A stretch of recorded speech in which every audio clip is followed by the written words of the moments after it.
Thank you, Mr. Chairman. Thank you all for your incredible work. I think everything you're saying is to be true. This is a multifaceted kind of approach, from holistic to the mental health to the wraparound talking about community-based or faith-based. I think it's a combination of all of those things. I do want to share a story, if I may, Chairman, that's happening in my district. Janet, she's a social worker and a recovery coach at Covenant Community Care, a federally accredited clinic in 13th Congressional District. She's relentless at her job. Ellis, he's about a middle-aged man, the same age as many of my colleagues here in this chamber, and was addicted to heroin. They met at a local church where Ellis went for free meals, and Janet reached out to him at the church and offered to help him. They had come up with a pact that when he was ready, because he wasn't ready at that moment, that he'd put his thumb up. And one Sunday, he finally did that. He put his thumb up, and Janet and Covenant Community Care was there for them, and that their role at the Community Health Center and the Opioid Treatment Center played a really, really incredible role, because it was very local level, and frankly, they need more resources, and that's why the CARE Act is so critically important. So I thank the chairman for his leadership on that. According to the 2018 report to Congress from the Medicaid and CHIP Commission, it said that many areas of the country simply lacks substance use treatment facilities, and we talked about this. I want to take a deeper dive in that, because in the report it said roughly 40% of counties do not have an outpatient substance abuse disorder treatment program. Ms. Ross, in your experience, are there areas of the country that have a high number of residents with substance abuse disorders but lack the adequate treatment facilities?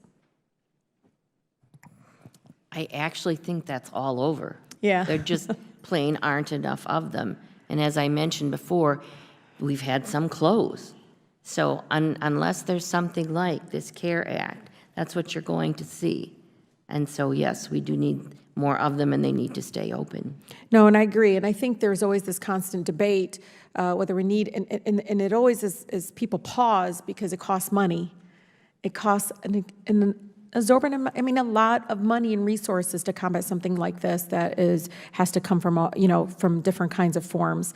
Ms. Gray, are there people in your community who have overdosed because they were waiting for access to treatment? Currently, we are driving people 4 to 6 hours away to get treatment. There is no inpatient treatment center anywhere near us. We even have grassroots people like the Hope Dealers, who are moms that just got up and got tired of watching their children die, and they're driving the people to the treatment programs. Hopefully that will change in my community this fall, because we're working on an inpatient treatment program, but that is definitely a huge gap. I mean, even when they're ready, there was nowhere to take them. That's how I actually got into this in harm reduction. People were literally coming into my clinic for other services and crying on my lap because they wanted help and I had nowhere to send them. 6-month waiting list on behavioral health units. And I'm glad that you have talked about peer recovery coaches, because that is key.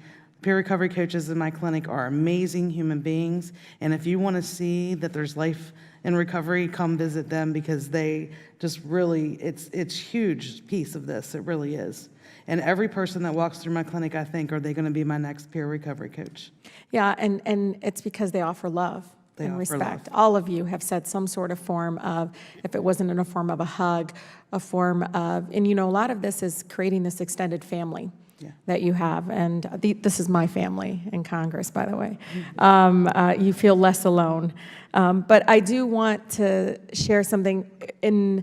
Congressman Raskin had kind of a sub-hearing around the issue of addiction, and it was one father who lost his son to addiction. He said his son described it as like a mosquito in his head that he just kept wanting to scratch, and it just was constant. It was very powerful, but one of the things that was consistent is all three that testified were all from different income and education background. I think his son has like a master's degree, and another person, had just graduated from high school, was in the service industry, and so forth, is the fact that we need to change this culture and this image that I think, media and I think mainstream like TV and all this have created this image of what somebody that's suffering from addiction looks like and where they come from. And I think that is something that is critically important for us to push up against, because I've met people from all different social backgrounds, all different education backgrounds, come from all communities, not just mine, that are suffering from addiction because of the lack of funding and resources that is being provided here in the CARE Act. So thank you so much, Mr. Chairman. I yield the rest of my time.